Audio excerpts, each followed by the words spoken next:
Hello, friends. It's me. How's it going? I want to express a few things here before we get really into this.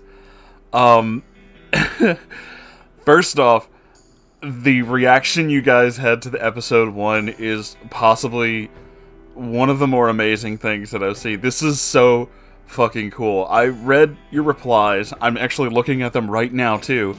And, wow. Just, wow. There are so many wonderful jumping off points for this, so I'm probably going to go through these a lot. We may not address everything per, video. I may have to come back and forth to a few. Some of them, like I said, I probably won't get to. But, some of them I definitely want to try and touch on. Some of them I think make really interesting videos and totally want to, talk about and do stuff with. And again, like with all of these, the Neckbeard stories are their own thing, or just the reading or whatever. But with these specifically, this specific set of videos, however many there are, feel free to suggest topics, ask questions, or anything, because this has been really cool. This gives me a lot of, hey, I know exactly what we're going to talk about. And in this one, I actually do kind of want to talk about something specific. This one isn't so much a Neckbeard story, though it does kind of involve them. This is from the account or the person, user, I don't know what you call a YouTube. Is it a YouTube user? That seems wrong. It sounds like, sounds like something you made up. But anyway, this comes from someone in the comments. Nomadic asks, or states, asks? That's not a word. Asks is the word. I'm alright. I'm doing pretty good. They said, there's always been one question on my mind that you brought up a few times before. Your time being a furry. I don't think you ever touched on this subject besides simple acknowledgement of it. Yeah, that's an interesting question. That's an interesting story to kind of go into. It's not the best story. I'll say that. It was not a good time in my life. It did last for several years. But it was not what you would call, I don't know, a good experience. I made some friends, but ultimately, it really wasn't what I would call a good experience. This is different for everyone. They're probably, I'm sure I'm probably gonna get, how dare you messages, but hey man, this is my fucking podcast. Fuck off, make your own. No, I got started with this around the time that I actually started making Neckbeard friends. I've noticed, I'm trying to keep this, this will be as much of the story as it can be, but it'll also kind of phase in and out to, my own musings. You guys are used to that by now. This is how this show works. This is how a lot of my rambling nonsense tales work. So, I started getting into that when I was in, junior high, high school. You're a teenager. Things happen. I don't really need to explain exactly what those things are. We're all adults here. You know what that means. And you start exploring, especially when you have, early 2000s internet. You explore some pretty fucking weird corners, because despite what the internet is today, I can assure you, there's a lot of stories when it comes to the internet about whether or not the internet was better or worse when I was younger. There were some definitely strange creators that may not have gotten the attention that they would have if it wasn't for something like YouTube. Because YouTube, as you well know, kind of homogenizes everything. But early internet was all kind of word of mouth or links from web rings and web portals and things like that. And that's how I discovered, Joel Vtick and rathergood.com and 3Brain and their very interesting, very strange music.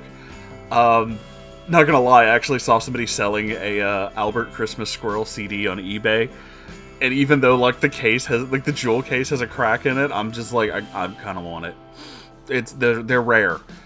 Three Brain broke up a while back, and I seriously fucking still love them to this day. They're super fucking weird. And if you can, a lot of their animations are on YouTube. They made a bunch of like weird music, a bunch of weird animations. They don't make any sense, but that's why they're wonderful. Three Brain is fantastic, and I totally recommend them. Same thing with Joel Vitek. He has his own band now. I think they're called 7 Seconds of Love, which is a fantastic name.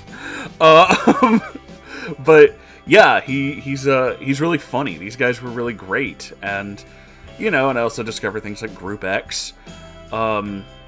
And they were super weird and funny too.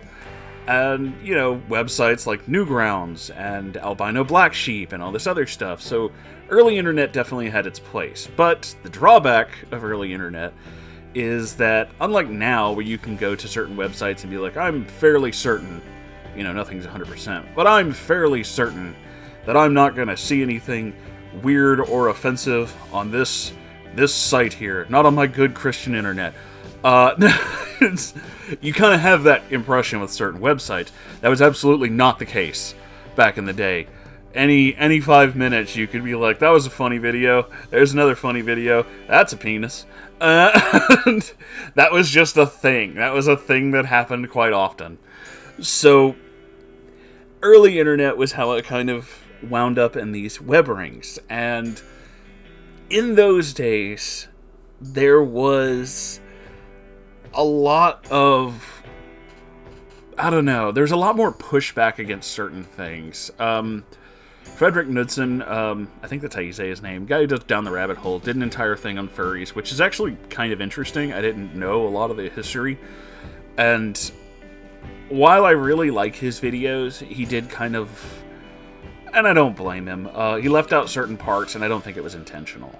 I think it's one of those, you're kind of on the outside looking in, and also there's certain topics you're just not willing to touch. And a lot of that extends into the future, and we'll get to that when we get to it. But back in the day, the big things you need to know is that when the community said that it was welcoming, large portions of it actually were. However, they were also very specific about who they were welcoming. Because back then, if you joined a community as, if you joined in the whole furry community thing as someone like the Zeus sadist fuckers, they would eat you alive. They would be absolutely fucking livid about that. You would get raked over the coals hardcore. Because there was an actual movement against that. There was actually a whole group who really, really fucking hated people like that. And, rightfully so, but they were way more vocal back then. I don't really know what exactly caused them to be less vocal, but I'm very upset at that fact, because they needed to be. So, I got involved in this because I found a couple of websites, and I was like a dumb teenager, so I started, wandering into shit that I probably shouldn't have. But I also was very, I guess the good phrase is technologically adept, which sounds really pretentious when you say it out loud, but it just meant I'm really fucking good with computers.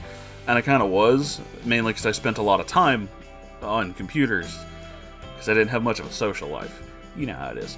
So, yeah, it was a lot of like, I knew this, so I knew certain things, but at the same time I didn't know everything. And exploring these communities, I imagine there's probably still people who do this. I imagine there's probably still people who are in this particular, not mindset, but kind of this particular way of being, which is the kind of, how do they put it in Star Trek? The do not interfere kind of thing. It's like, always observe, but don't touch anything. And that's how I was very early into the whole fandom. It was always like, oh, that's what this person is doing. That's cool. And it's like, you can click here to message me. I'd rather not, no. It's like, no. Even then, I was just kind of like, let's not get involved. Getting involved is a bad thing. I don't want to do that. Eventually, though, the bad things, of course, did become a thing. I did get involved. And how this goes into the whole Neckbeard thing is that would have been around the time that I basically had just started meeting Elle. Like, I had gotten into this a little before then, but even then I wasn't really saying much. But I met him after I'd already kind of, I don't know, learned a bit about this community. And the reason I never got super heavy into it is because it never really reflected me in any way. And that kind of was a carrying thing all the way through to the end. There was a lot of, like... Furries are really into the rave culture. Like, they really like raves. There's always, like, a thing at every convention. There's always, like, a big rave. And I'm gonna be honest with you, I fucking hate raves. I don't like them. I'm not into all that. I'm not into the boots and cats. And I'm like, no, it's too loud. There's too many people who are on way too many fucking pills. And they don't want to, like, touch you. And fuck that. I'm more at home in, like, a mosh pit. I'm an old punk. That's a thing. I don't want to grind on you on the dance floor. I want to hit you with a fucking table. So, you know, it's how you do. But, yeah, I never really kind of got into that. The idea of going to a convention sounded horrible. Like, I just don't want to be around that many people. Especially because people kept telling me all these stories as if it was going to be a great thing. It's just like, no, the conventions are great because then, like, there's always these people in suits and they just want to hug you. And it's like, that sounds like hell. Don't touch me. You're a stranger. That's awful. Especially now, because that's how you literally spread diseases. Stop it. Get some help. So, no, I never really got into all that. I was mostly just kind of like, well, these artists are pretty good. You know, this artist is really good. That artist is really good. And I started following people based on, you know, their artistic style. Like what they did, how they created things, how they made stuff. Because a lot of these, as the years went by, specifically, a lot of the artists were not just, you know, hey, I watched a lot of, you know, Warner Brothers cartoons and kind of studied their thing, and that's how I made this, because early furry art very much looks like Warner Brothers cartoons. In certain circles. Not all, but there's like a large portion of it, and you're just like, yeah, I as well watched Animaniacs as a kid, I get it. So, there's a lot of that. But then, a lot of the younger people that were coming into this went to, like, proper art classes and like learned anatomy and all this other stuff. I started drawing like shockingly realistic images, and I'm just like, I'm impressed. I love artistic expression. I love the way like art works, and it's one of the many reasons why I'm so 110% behind Sango and her artwork, because I think she's fantastic. But yeah, I got really into more specifically like the art, the style, all that other stuff. I never really had a lot of friends. I knew some, but in that community, I found you'd meet people, you'd know them for a while, and then they just fucking vanish. And that's kind of how it was with a lot of the people I knew in that community. I met people, I knew them for a bit, and then they just fucking vanished. And that was just kind of like, okay, well, I just kind of figured that was a thing, you know? Now, getting into this point where it's like, you know, meeting people and all this kind of stuff, this would have been well after I had gone through the bad problems I had with, like, a lot of the Neckbeards. I still know a few at this point. I'm still hanging out with them. All of the furries I ever knew were online. Never met anybody in person. But I was also very, very much, like, influenced in, like, really, really negative relationships. I had, like, a string of bad romantic relationships. My friend relationships weren't exactly much better. All my friends were fucking neckbeards. So, you know, you can kind of put two and two together with that one. So, I didn't know what, like, a healthy relationship was, or, like, how healthy friendships worked. So I was just like, oh, I guess that's just, you know, what happens. Eventually some people just get bored of you and then they leave. And there was a lot of that. There was a lot of, like, you know, they would just kind of show up and then they would leave. And I was used to that happening. So when it continued to happen, it was just kind of like, oh, that's, And eventually, my falling out of the whole furry thing was that I kind of got sick of that happening over and over. I got sick of people who claimed they were my friend and wanted to be around me and, I'm always going to support you, and just wandering off into the ether forever. And I got really tired of that. And I noticed that, the people I knew who were not in this community were the ones who stuck around the longest. The people who had no connection to, what it is to be a furry was, like, the ones who were always the most supportive, the ones who cared the most, and the ones who were always there. So I was like, well, why the fuck am I hanging out with these people if they don't care about me? So I just kind of went back to alienating, just went back to, like, not going into, like, forums or groups or anything like that, because it's just like, why? Why talk to them? They're not going to talk to me. They're going to fuck off. And the only furries I knew that actually kind of have stuck around are also ones who have left the community.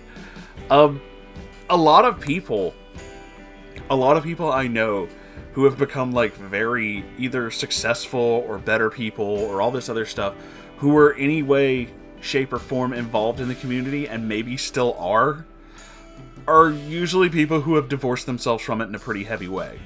Are usually just kind of like, yeah, I mean, look, I do this thing, but I don't want to, like, I don't want to go to, like, a party. I don't want to, like, touch anybody. That's, just you stay over there, and I'll just email you things, okay? let's keep our distance. If I can say, when it comes to this community, and I feel like it's kind of funny to point this out, this is one of those things where it's like, I'm gonna give you, like, this slight warning. If you're not okay with, like, an NSFW kind of art, don't, go poking around. But if you're okay with that and you want to support these two people who I'm about to mention, you absolutely should, because they're wonderful, wonderful people. It was only after I started talking about stuff here and, like, looking back into the fandom that I realized I gained some friends, I guess, some kind of, like, conversations with people who I don't think I ever actually told them this, so if they're listening to this, this will be kind of a surprise, that I actually knew them. So there are two artists who showed up after we started talking about, what's his nuts, Mr. Obsessive, which is Stogie and Yogg. And I remembered seeing their art when I was younger. Like, I remembered seeing pictures and stuff that they made from time to time and being like, hey, these guys are good. And, like, following their stuff, and they just kept getting, more talented and better. But, like, again, with a lot of people who are really talented and good at stuff like that, I didn't think they'd want to talk to me until they randomly showed up one day and were like, yeah, hey, we want to talk to you. And I was just like, what the fuck, dude? This is wild. So I am actually a huge fan of, like, their fantastic art. I love their designs. I love the way they kind of, you get to see, like, the progression as people get more and more into their work, and their designs start to have, like, a flow and, like, a, you can, it's like a signature, you know what I'm saying? It's like a style where you're just like, I know who that is. Like, you can look at it and just be like, yeah, I know that. And I love that. I think that's great. They have a signature style that's, like, super cool and unique, and I like it. I like a lot of different artists like that. I've definitely learned a lot about, like, artists, and a lot of them don't just do, your more NSFW art. A lot of them also kind of go into, like, huge fantasy realms, like your D&D kind of stuff. So there's just, like, gorgeous types of art like that, which is just really, really well done. Expression is a huge thing. Now, the community itself started to reach, like, a weird point just around the time that I started getting really sick of it. My personal reason for leaving is because, I didn't feel like anybody gave a shit, so I just kind of bailed. And it's like, whatever, I'll hang out with my friends who actually do like me. But around that time, something happened. Something really bad happened. See, I didn't know about these communities in particular But I knew that, like, certain websites and things that kind of pandered specifically to the whole furry crowd were having a bit of a problem with certain, shall we say, characters. There were people showing up who were kind of espousing beliefs and things. I don't know if beliefs is the right word, actually. Opinions? I don't really know. Anyway, they were doing some pretty fucking shady shit. And again, back in the day, this is the kind of stuff that would not be acceptable in most places. The kind of thing that would be, you know, it's like, oh, but I'm into this too, but I'm also into this other thing. And they'd be like, you know, get the fuck out. It's not acceptable to tell people how much you like, shall we say, underage individuals. You guys already know how much rage that shit fills me with, so yeah, that started happening. And then there was also the zoophiles. You know, I never understood that joke, that meme about loading shotgun with malicious intent until I started reading shit like that. I get it now. No, I get it. Totally. Yeah. 100%. It kind of goes hand in hand with, like, look, I don't know shit about Warhammer. I'm not into all that, but Exterminatus sounds pretty fucking good right about now, to be honest with you. Perhaps we need a crusade, gentlemen. Perhaps we do. So, that apparently was starting to grow in certain places. And certain people who were in charge of certain places, certain names I won't name, but they're not exactly hard to find, they decided to look the other way in a lot of these cases, which, to be honest with you, not a fan of. Not a fan at all. That made me realize some of the people, I didn't know a lot of these people personally, obviously. As I said, I'm a lurker. I just kind of watched things and looked at things and was like, that's cool. But a lot of these people, when certain things started coming out, made me realize that, you know, now I'm really glad I didn't interact with those people, to be honest with you. Now I'm really glad I didn't have a conversation. And the big moment that I've been alluding to, which some of you have probably already guessed, was the Zoosadist leaks, was the entire Kara the Wolf situation. And how many people were involved was one huge fucking thorn. But the one that really set me off, the one that really got me to be like, oh, fuck, you know, just like, I am done. I don't even want to scorch the earth. I never want to come back. The one that really got me there was the motherfuckers who came out in defense of him. The people who showed up and were just like, it's not that bad. No, it is that fucking bad. It's that bad and worse. It is that bad and 10 times fucking worse. So that was one of my major defining moments with this, where it's just like, nah, you know what? I don't give a shit. Fuck it all. I don't fucking care. This little action, this little thing, is such a fucking mark. Is such a blemish on the entire community that unless you do some major fucking house cleaning, I don't want fuck all to do with it. Because that is going to be on my mind the entire fucking time I have any kind of interaction with that. That is what's going to stick with me throughout all of it, is these motherfuckers literally defended animal rapists. And pedophiles, because some of the Zoosadists were also pedophiles. Thankfully, though, some of them are in jail, and some of them are fucking dead. And you know what? This is going to be one of those things, and I'm going to say this, and YouTube will probably get mad at me, and they'll be like, you're a naughty boy, and you can't monetize this. I'm glad they're fucking dead. Fuck them. They're child molesters, animal rapists. Die. I don't fucking care. Rot, motherfucker. Be mad. Die angry. I don't give a fuck. You know? Like, fuck that. There's no mercy in me for that kind of shit. I just cannot tolerate that shit. And when I saw people trying to normalize and tolerate that shit, I burned all of it. I just burned my entire fucking thing. Like, no. Which is the reason why I have said repeatedly, despite my, image and the joking way that I kind of portray myself, I'm not a furry. Nope. Because I've seen what they've become. And no, man. Fuck that. Just can't do it. That's too fucking heinous. That is beyond horrible. And I got nothing. That's pretty fucking bad. This little podcast took a turn for the worse, didn't it? But, I mean, I didn't exactly leave on good terms, so, there's that.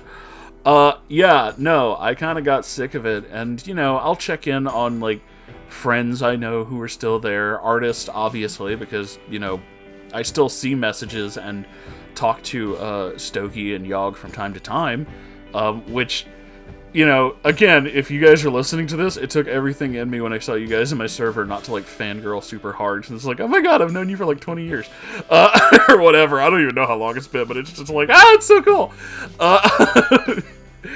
but it's just kind of funny that we had to bond over something so horrible, but again, that's the whole fucking community, isn't it?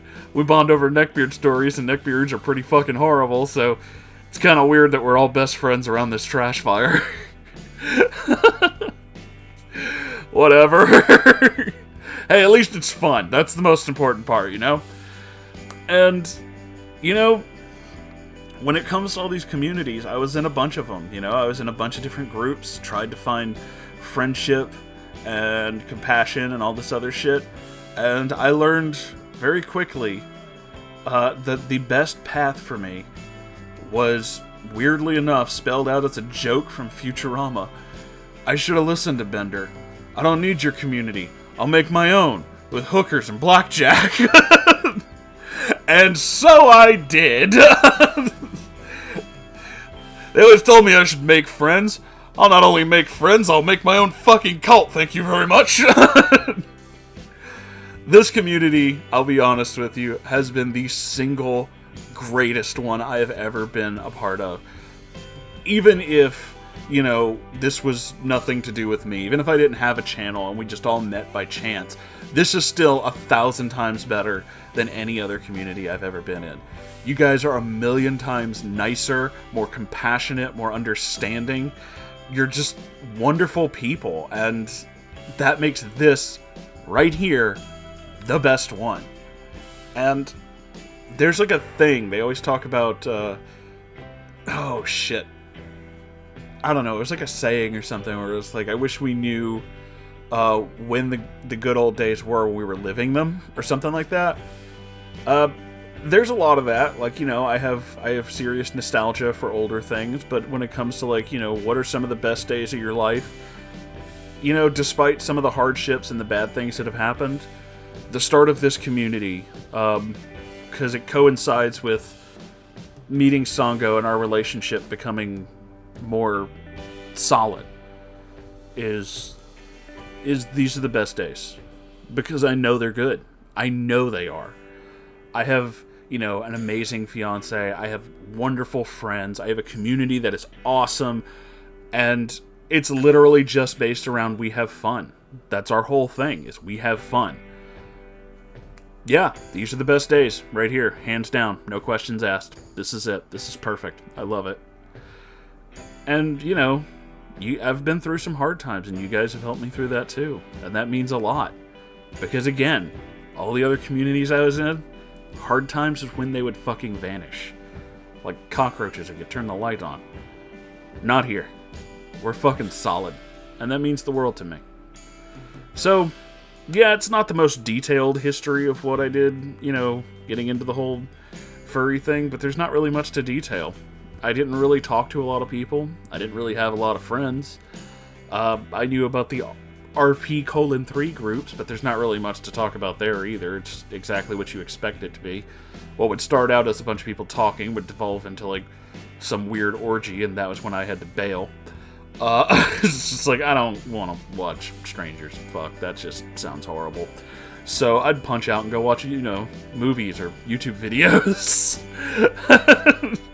Which was always a thing, because they would always have, groups that I was in on, like, different little websites, and they're just like, but it's in the main room. It's like, yeah, I know, but I'm watching Game Grumps, so, like, fuck off. I don't know. I never got into it, but I know a lot of people who did. And if it is your thing, whatever, at least you're enjoying it.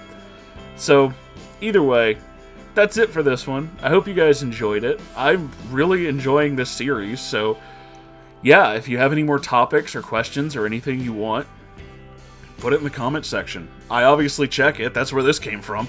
And probably the next couple. So, that's a thing. Please support this whole endeavor by checking out my merch store or going to Ko-Fi. I know Ko-Fi is a little weird, but I kind of like it. It's more, you know, specific. And I don't know if you guys can think of anything I should add. I'm trying to get Threadless to make hats, but they're not listening to me. So maybe you guys could ask them to make hats. I'm absolutely 100% weaponizing my my fucking audience to be like, hey, can we get beanies? Because I've recommended it like 4 times and they won't answer me. So, you know, fuck it. I mean, I'll probably get in trouble for that, actually. I'm probably going to get in trouble. But, you know, whatever. At least it's funny. Anyway, thanks for being here, everybody. I hope you enjoyed this, and I'll see you in the next episode, podcast, whatever the hell this is. I love you all. Goodbye.